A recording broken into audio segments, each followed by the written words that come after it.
Have you ever just stared at a massive, endlessly scrolling spreadsheet or a huge text file and thought, how on earth are we actually supposed to use this? I mean, in today's digital landscape, we're generating data at a scale that's literally unimaginable. But here's the secret. Raw data, all on its own, is just noise. It's full of missing values, weird duplicates, or flat-out incorrect information. So how do we actually transform all that messy, raw chaos into something a business can use to make million-dollar decisions?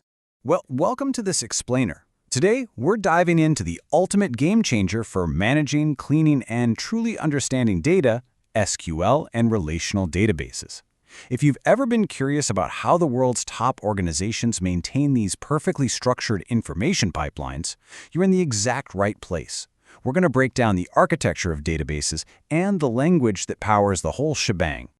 Here is our roadmap for the journey today. First up, raw data to relational databases. Second, speaking SQL, core commands. Third, data integrity and constraints. Fourth, querying and analyzing data. And finally, connecting tables with joins. Let's get right into it. Section 1. Raw data to relational databases. First things first, we really need to establish where our data actually lives before we can even think about analyzing it. So for decades, people tried storing data in standard, flat files. But let's be honest, files are notoriously frustrating to search through. They have incredibly weak security, and worst of all, you can't easily link data between different files. I mean, imagine trying to run a global bank on text documents. No way. Relational databases solve all of this. They handle massive scale, lightning-fast searching, robust security, and they give us the ability to link totally different tables of information together flawlessly. Moving on to Section 2. Speaking SQL, core commands. If a relational database is like a highly organized warehouse, SQL is the language we use to actually build the shelves and manage all the inventory inside it. And SQL isn't just one giant monolithic thing. It's broken down into very specific categories. Think of DDL, Data Definition Language, as your construction crew. It builds the structure of the house using commands like create or alter. Then we have DML, Data Manipulation Language, which is how we move the furniture in and out. That's where we do our CRUD operations, create, read, update, and delete.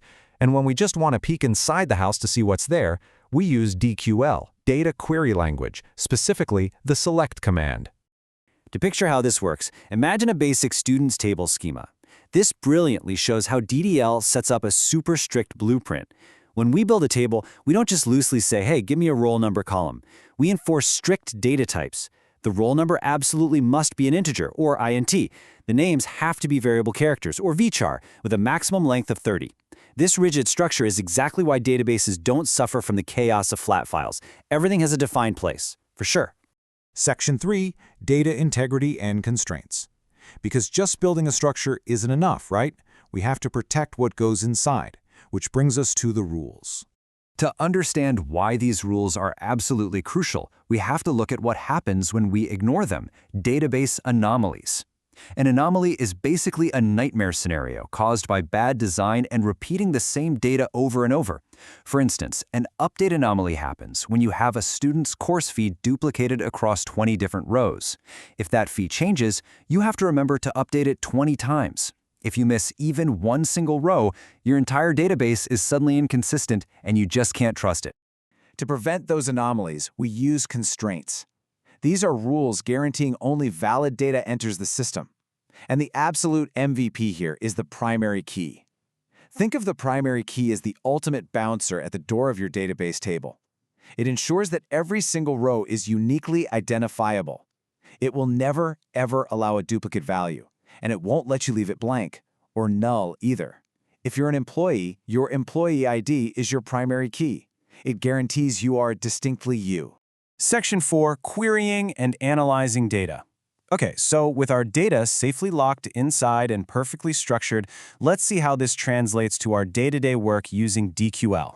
Let's anchor our thinking to a concrete employee data table. We've got an employee ID, a name, a department, and a salary. The true superpower of SQL is that we can ask this table virtually any business question. Who pulls in the most money? How many people actually work in the IT department? Are there employees earning above a specific threshold? We extract all of these answers using that select command we talked about earlier. But here's a kind of mind-blowing behind-the-scenes look at how the database engine actually thinks. When you write a query, you almost always start by typing the word select. But the computer, it doesn't start there at all.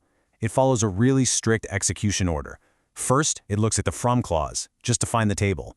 Then, it applies the where clause to filter the rows down. Next, it uses group by to categorize things and having to filter those groups. It's only at step 5 that it finally processes your select statement to pick the columns, before finishing up with order by to sort your final results. Wrapping your head around this order is what makes you a master at writing super efficient queries. And the ultimate reward of a well-written query is the aggregate function. Picture millions of individual transaction rows. Using aggregate functions like sum, average, min, and max, we can collapse all that overwhelming noise into one single powerful metric.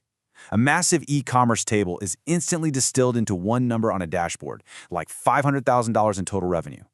That is the exact moment raw data truly transforms into actionable information.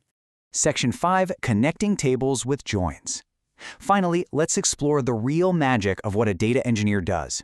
You see, a database isn't just one giant, clunky table. It's dozens, sometimes hundreds, of highly specialized tables. So we need a way to build the hallways that connect all these different rooms. To build those hallways, we rely on a special constraint called the foreign key. While a primary key identifies a record inside its own table, a foreign key is a column that looks outward. It creates a strict relationship by pointing directly to the primary key of a totally different master table. This creates what we call referential integrity.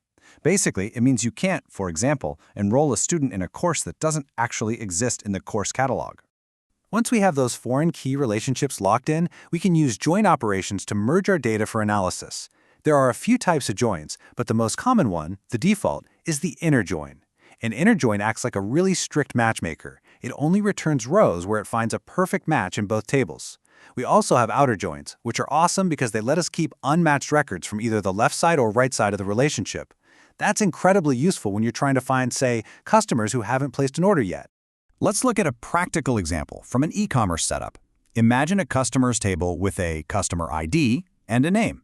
Then, completely separate from that, we have an orders table with details about products and quantities. Now notice the bridge between them. The customer ID column exists in both places. It's the primary key in the customers table, but it acts as the foreign key in the orders table. And boom! When we execute an inner join on that customer_ID, the result brilliantly snaps the data together into a single, comprehensive view. Suddenly, we aren't just staring at random, meaningless order numbers anymore. We can clearly see that Aditi bought 2 keyboards and Robbie bought 5 laptops. By joining the tables, we've instantly answered a complex business question with total clarity. From making sure your user login is completely unique to calculating a global corporation's quarterly revenue, SQL is the engine driving it all. It takes the absolute chaos of raw data, enforces strict integrity, and gives us the exact vocabulary we need to ask profound questions. So, the next time you're looking at a seamless dashboard or you get a perfectly tailored product recommendation, ask yourself, how are these structured relational databases silently acting as the hidden engines of your digital world? Thanks for joining me on this explainer, and keep questioning the data around you.